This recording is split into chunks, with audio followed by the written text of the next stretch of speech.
Carlos Julião, membro do Exército Português, esteve no Brasil por volta de 1780 e pintou a heterogeneidade dos tipos que se encontrou por aqui, com especial ênfase nos trajes.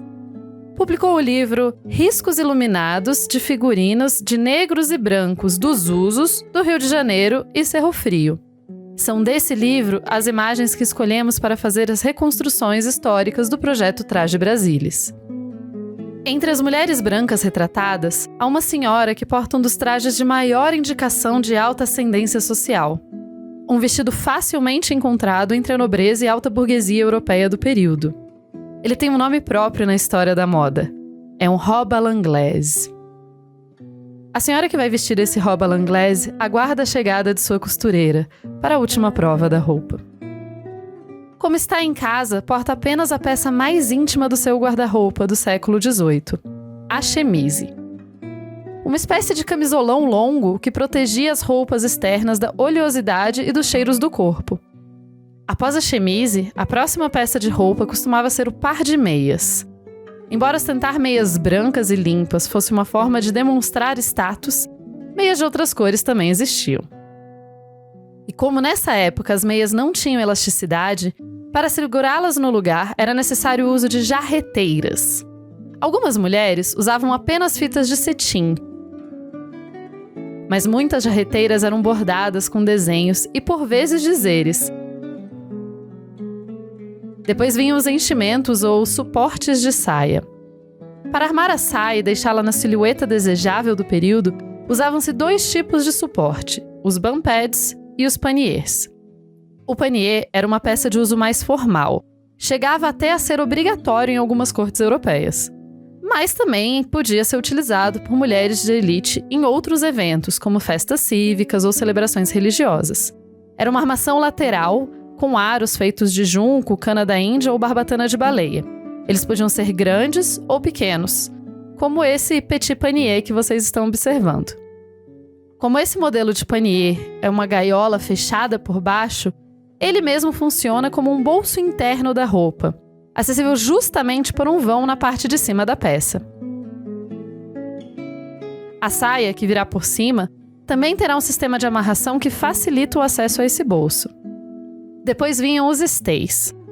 Esteies, também chamados em Portugal e no Brasil de corpinhos ou coletes de senhora, serviam para segurar o busto e proporcionar uma silhueta cônica ao corpo. Esse modelo de stay tem amarração tanto atrás como na frente. Mas também existiam modelos com corda só atrás ou só na frente, o que muitas vezes facilitava o seu colocar no corpo. A abertura na frente também facilita o acomodar de uma barriga de gravidez aos primeiros meses da gestação, se fosse o caso. Se não estivesse grávida, era só a mulher deixar as cordas mais fechadas. Como era comum ter escravos nessa época, é provável que essa senhora tivesse uma escrava doméstica para ajudá-la a colocar todo esse traje, quando a sua costureira não estivesse mais ao seu lado. Mas vale lembrar que, como haviam modelos mais simples de peças internas e externas, e claro, as mulheres já estavam acostumadas com esse tipo de roupa, elas conseguiam se vestir sozinhas em ocasiões menos formais. Outra coisa interessante sobre os steies é que eles eram peças rígidas. Essas canaletas eram estruturadas com barbatanas de baleia ou caniço, e possuíam uma camada interna de linho engomado, podendo ter forro ou não. O seu comprimento se estendia do meio do busto até a linha da cintura.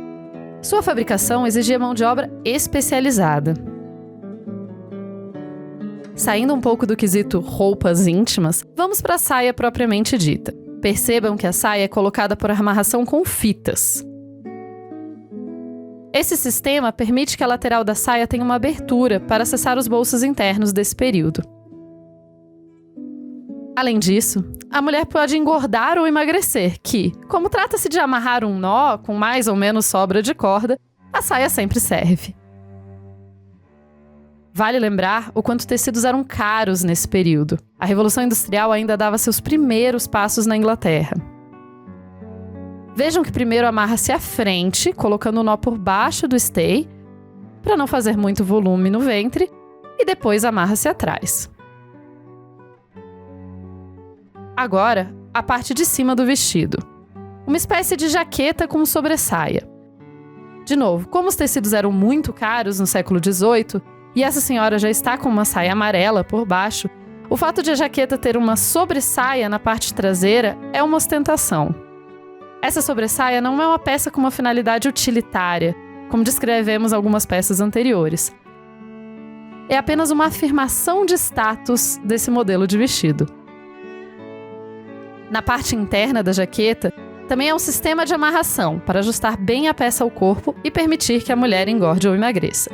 Essa jaqueta com sobressaia é comum tanto no robe à l'anglaise quanto no robe à la française. Por sinal, o que separa o modelo francês do modelo inglês são as costas. O robe à l'anglaise tem costas muito características, que são esses recortes em painéis que descem pela saia. Por cima dos esteios pregava-se o stomacher, ou peitilho. É esse triângulo invertido feito com uma camada interna de linho engomado para ficar mais rígido. Utilizam-se então alfinetes para prender essa peça nos esteios. Para que essa senhora possa sair de casa, ainda falta o fichu, um lenço que cobre o colo, protegendo a senhora do sol e dos olhares de terceiros. Por ser da elite, ela ostenta um tecido muito branco com acabamento de renda. Esse fichu também é preso na frente com alfinete. Na imagem de Carlos Julião, essa senhora usa uma rosa na frente do decote.